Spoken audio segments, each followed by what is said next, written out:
Welcome to Blizzard Fire. We hope this video helps fire up your solution. You start by preparing what matters. Make sure Android Studio is installed and Kotlin enabled so you can code quickly.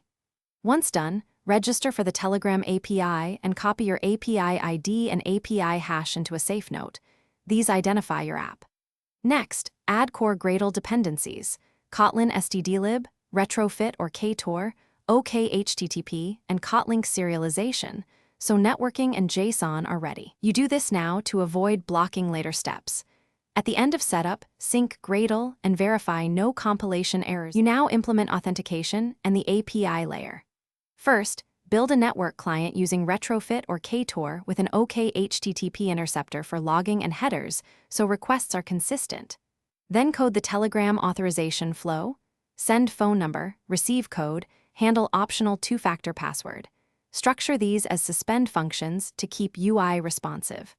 Model DTOs with Kotlin serialization to parse responses reliably. Once these parts work locally, write unit tests for the auth endpoints and confirm token persistence in encrypted shared preferences or Jetpack data store.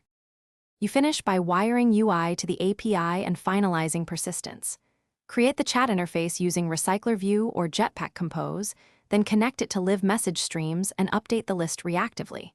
Make sure sessions and credentials are stored securely, for example, encrypted data store, so users stay logged in. Implement robust error handling and retries for sends. Finally, test on a physical device, inspect logs for API errors. And if something breaks, clear cache tokens and rerun the auth sequence to isolate the problem. Thanks for watching. If you found this helpful, don't forget to like and subscribe.